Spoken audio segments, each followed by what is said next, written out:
Hey guys, what's up? It's Deja again. I mean, you know, Deja does everything, okay?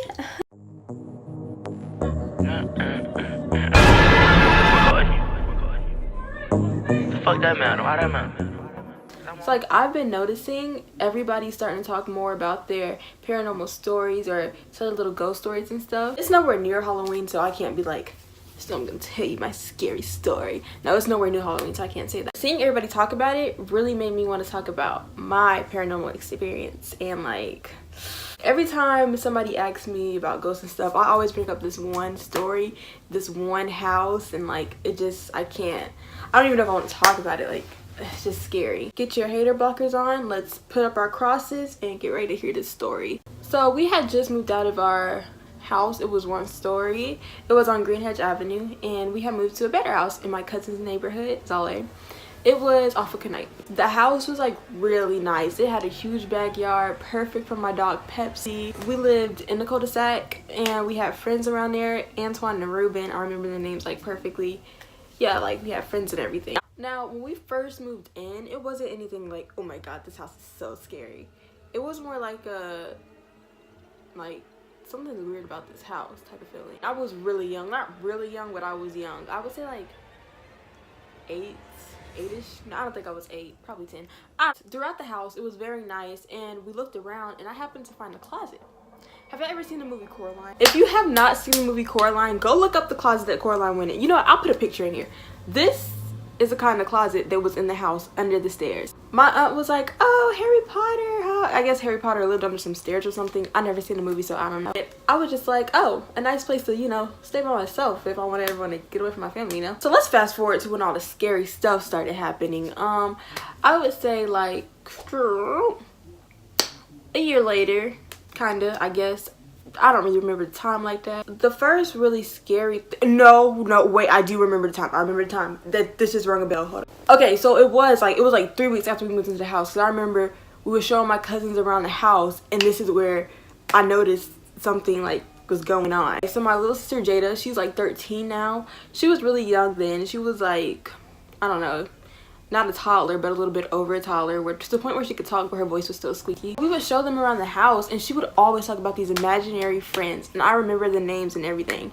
It was Tuzu, Afa, and Alicia. When I tell you it was so scary, like when we were showing them around the house, she would be like, yeah, Tuzu's over there, Afa's over there. At first I thought she was joking. I'm like, okay, she's trying to scare us because we just got to this house, whatever, you know. And things started escalating. Like, she would legit make these characters on the Wii, like, you know where you can make the Me people. She legit made these characters, like what they look like, because I was like, okay, you know what, if they're real, show me what they look like then. What really freaked me out is it was one that didn't like me. That's the least scariest part of this whole house. I guess I'm gonna build up. So this is another small thing that had happened. I remember my dad used to work night shifts, and it would just be me and my mom at the house. And at the time, Jada, I don't know where she was, but she wasn't home. I remember me and my mom, we was in her closet. It was a walk-in closet, and I remember this like it was yesterday, because we had just got Pepsi, right?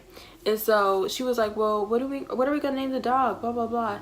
And we were just naming names and stuff. We was naming names. We heard like this noise. It was like, I don't know, kind of like a babyish sound, I would say. My mom was like, was that you?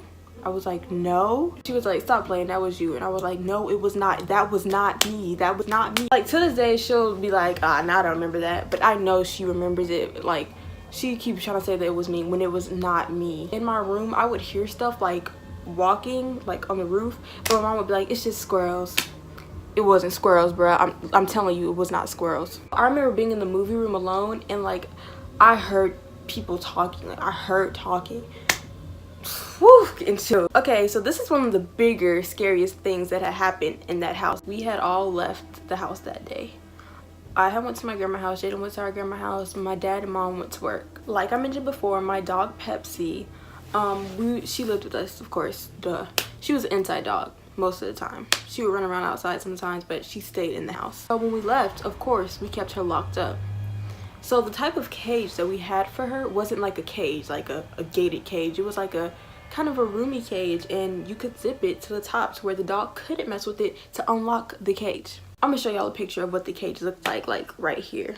That was the cage. We know for a fact that we zipped it up to the top to the top of the thing. We came home, it was poop all over the floor, stuff was messed up. The dog had been out the cage, bro. But check this. There's no way she could have got out because when we looked at the cage, it was zipped up to the very top again. Ooh. My mom, at first, I don't know, she said something. She made up some excuse about it, and I was just like, okay, whatever. But then after we moved, she told me like she don't know how that happened. Like, lastly, this is the last final big thing that happened. It was move out day. We were moving out of the house. I don't even know if I want to talk about this part. It's so scary. Like, I cannot. We have to go back and get the last little bit of stuff, the rest of my stuff, animals and stuff. So while my dad was upstairs getting the rest of the stuff from his room, I was downstairs in the living room. It was just weird. Like, I had this really cold feeling, and it was a feeling like that you just know something's there. Like, I legit could feel eyes on me, but nobody was there. I mean, you know, my dad was upstairs. I'm waiting for my dad to come down the steps. Next thing you know, he's like, okay, come on, let's go, let's go. He didn't even have nothing in his hands. I'm like, he basically left my stuffed animals in the room. I'm like, okay, whatever. I guess he don't want to take them. Oh well. So a little bit later, he told my mom that he left the rest of the stuff because when he looked up at the stairs, he seen a huge shadow, like a huge shadow standing, because our stairs was like stairs, and then it was like a thing right there which you could look over to see people going down the stairs. He had left the stuffed animals at the top of the stairs, and he said he seen like a huge shadow standing above the stairs, and like we were out, bro. Like, that house was really scary. And the imaginary friends thing, it didn't stop there. It did not stop at that house. My sisters had her imaginary friends until we went to our next house. But then it just lowered down to one, and it was Alicia. Jada would sometimes act like she was Alicia when, I don't know, it was scary. I remember my cousin Shalasia, her and Jada was arguing, and then out of nowhere, Jada was like, I'm Alicia. So we had like this toy vacuum cleaner, and Jada would always cry. Like, if you hit her like this, she would cry and like go snitch. Shalasia took the vacuum cleaner, she like hit her like that, like really hard, and she didn't cry. She was just like doing this little creepy look on her face saying she was Alicia. That house really tops the charts, so like I don't think anything else that has happened to me from sleep paralysis is like tops that. That was really scary. That was it. That's my little haunted house story that I cannot get over. That thing was scary. I would not go back to that house. You cannot pay me to go back to that house. I'm gonna make a video talking about my other scary story that had happened in my other house. It was more like a dream story thing. It's really scary. So if you like this video, give it a thumbs up. If you didn't like it, give it a thumbs up. And if you really liked it, then comment down below. And don't forget to subscribe. You know me, Deja does everything. I'm out.